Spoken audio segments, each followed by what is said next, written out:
कहानी बहुत पुरानी है। एक गांव के पास वाले वन में एक बोधि भिक्षुक का निवास स्थान था। उस बोधि भिक्षुक से लोग अपनी अपनी समस्याओं का निवारण पाने हेतु और अपने जीवन को सक्षम और सार्थकता की प्राप्ति के लिए आया करते थे। इस गांव का एक लड़का जिसका नाम रोहन था, उसने गांव के लोगों से उस भिक्षुक के विषय में आपस में चर्चा करते बहुत बार सुना था। उस युवक ने बिना विलंब किया अगले दिन ही वन की ओर प्रस्थान किया। भिक्षुक के कुटिया में प्रत्येक दिन की तरह लोग अपनी अपनी समस्याओं का निवारण कर रहे थे। कुछ देर बाद नवयुवक उस भिक्षुक के सामने हाथ जोड़कर बोला, गुरुजी, मैंने आपके विषय में बहुत से लोगों से सुना है, चर्चा करते हुए देखा है, उसके उपरांत मैं यहाँ आया हूँ। मेरा नाम रोहन है।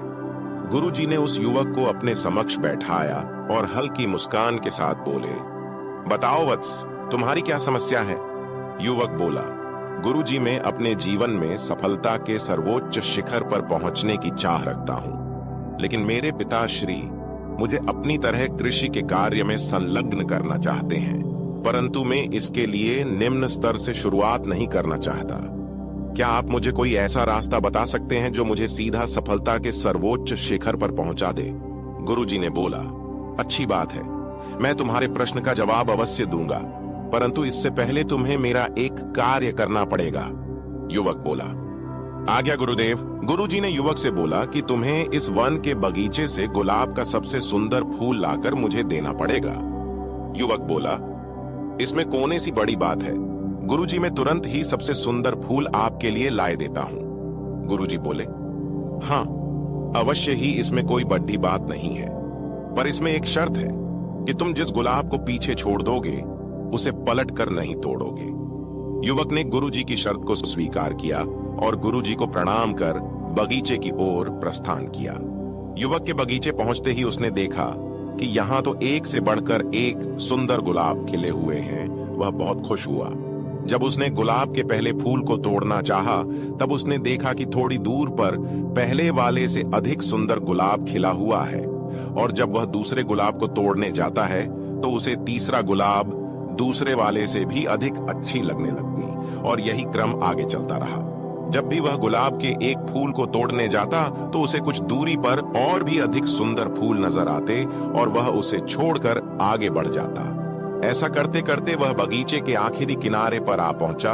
यहाँ उसे जो फूल नजर आए वह अधिक सुंदर नहीं थे और मुरझाए हुए भी थे। ये देखकर युवक बाद निराश हुआ। निराशा की एक वजह यह भी थी कि वह दोबारा पीछे छोड़े हुए गुलाबों को गुरुजी की शर्त के अनुसार नहीं तोड़ सकता था।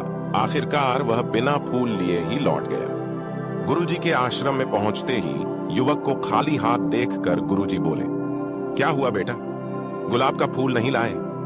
युवक ने बड़े निराश भाव से बोला, गुरुजी, बगीचे में एक से बढ़कर एक गुलाब खिले हुए थे। मैं बेहतर की तलाश में सुंदर और ताजे फूलों को छोड़कर आगे बढ़ता रहा, परंतु अंत में केवल मुरझाए हुए फूल ही बचे थे। आपने मुझे पलटकर फूल तोड़ने से मना किया था, इसीलिए मैं गुलाब के सुंदर और ताजा फूल नहीं तोड़ पाया।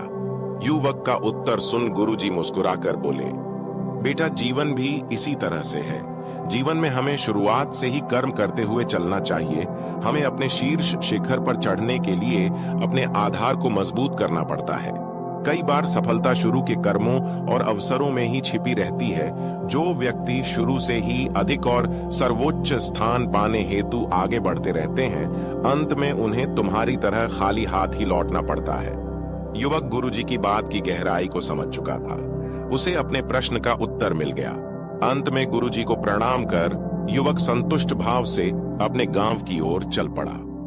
दोस्तों, अगर आप यह कहानी को पूरा सुन लिए हैं तो आप भी अपने जीवन के छोटे छोटे कर्मों को करने से पीछे ना हटे।